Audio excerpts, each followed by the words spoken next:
ప్రజలు సుఖ సంతోషాలతో ఉండాలని ఏడుపాయల వనదుర్గామాత తెలంగాణ రాష్ట్ర ప్రజలకు పాడి పంటలతో పాటు ఆయురారోగ్యాలు ప్రసాదించాలని మల్కజ్గిరి మాజీ శాసనసభ్యులు మైనంపల్లి హనుమంతరావు అన్నారు. శుక్రవారం మాఘ అమావాస్య పర్వదినాన్ని పురస్కరించుకొని సాయంత్రం ఏడుపాయల వనదుర్గా భవానీ మాతను కుటుంబ సమేతంగా విచ్చేసి అమ్మవారిని దర్శించుకున్నారు. ఈ సందర్భంగా విలేకరుల సమావేశంలో మాట్లాడుతూ యాదాద్రి తరహాలో మెదక్ ఏడుపాయల దుర్గామాత దేవాలయాన్ని అభివృద్ధి చేస్తానని వచ్చే మహాశివరాత్రి ఉత్సవాలకు ముఖ్య అతిథిగా తెలంగాణ రాష్ట్ర ముఖ్యమంత్రి రేవంత్ రెడ్డిని ఆహ్వానిస్తున్నట్లు తెలిపారు.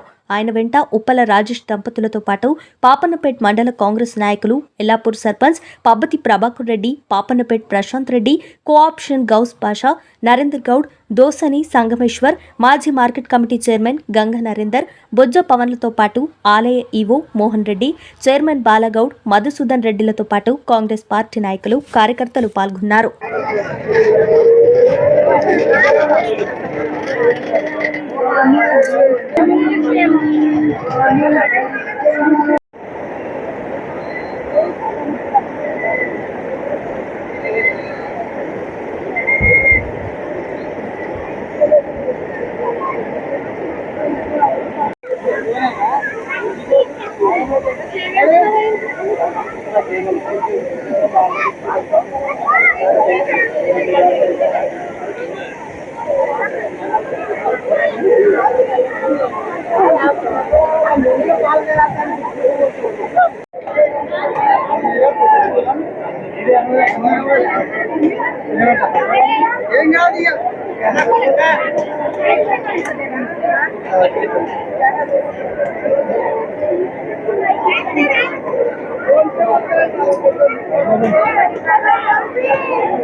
మాఘ అమావాస్య సందర్భంగా ఏడుపాయల అమ్మవారిని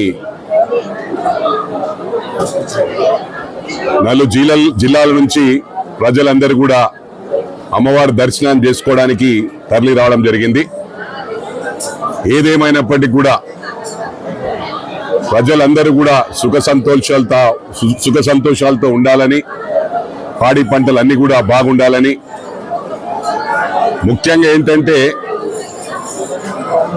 అందరి సజెషన్స్ తీసుకొని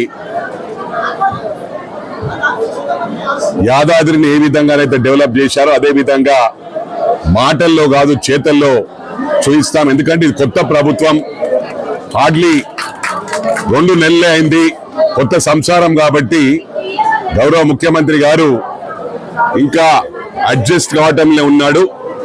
మరి వారిని కోరడం జరిగింది, తప్పకుండా ఏడుపాయల అమ్మవారిని దర్శించుకోవాలని. ఏదైతే వచ్చే నెల శివరాత్రి సందర్భంగా రమ్మని చెప్పి కోరడం జరిగింది. తప్పకుండా గౌరవ ముఖ్యమంత్రిని తీసుకొస్తానని చెప్పి సందర్భంగా తెలియజేస్తూ, మరి వారితో ఇదొక బ్రహ్మాండమైన ప్లేస్, అంటే ఫారెస్ట్ డిపార్ట్మెంట్ ఎక్కువ ఉంది ఇక్కడ. ఆ ఫారెస్ట్ డిపార్ట్మెంట్ తో కూడా చర్చించి వారికి ఇంకో చోట మన గవర్నమెంట్ స్థలాన్ని ఇచ్చి ఫారెస్ట్ డిపార్ట్మెంట్ ల్యాండ్ తీసుకొని బ్రహ్మాండమైన టూరిస్ట్ ప్లేస్ గా ఏ విధంగా తిరుపతి యాదాద్రి ఉందో ఆ విధంగా వారితో పోటీగా అమ్మవారు మరి మనకు చాలా శ్రేష్టమైన అమ్మవారు కాబట్టి తప్పకుండా అమ్మవారి ఆశీస్సుల వలన డాక్టర్ మైనంపల్లి రోహిత్ గెలవడం జరిగింది. తప్పకుండా అదే విధంగా అభివృద్ధి జరుగుతుంది. అభివృద్ధి ఒకసారి ప్రారంభమైతే ఆగదని చెప్పి కూడా ఈ సందర్భంగా తెలియజేస్తా ఉన్నాను. మరి ఈ రోజు కొన్ని ఇబ్బందులు జరిగిందొచ్చు ప్రజలకు. ఫ్యూచర్ లో ఎట్లా అంటే ఎవ్రీ ఇయర్ టెంపరీ ఉంటాయి, కానీ టెంపరీ కాకుండా పర్మనెంట్ గా అన్ని వసతులు ఏర్పాటు చేసే విధంగా ముందుకు సాగుతామని చెప్పి ఈ సందర్భంగా తెలియజేస్తా ఉన్నాను. అదేవిధంగా పత్రికా సోదరులకు, ఎలక్ట్రానిక్ మీడియా సోదరులకు మరి మీకు కూడా ఒక చోటు ఇక్కడ మీకు సపరేట్ గా ఒక ఆఫీస్ లా క్రియేట్ చేసి ఎప్పటికప్పుడు ఇక్కడ ఉన్న సమస్యలు మా దృష్టికి పెట్టే విధంగా మరి మీకు కూడా ఒక ఆఫీస్ ఇక్కడ క్రియేట్ చేస్తాను. దానికి టోటల్ గా నేను స్పాన్సర్ చేస్తానని చెప్పి కూడా ఈ సందర్భంగా తెలియజేస్తామని పత్రికా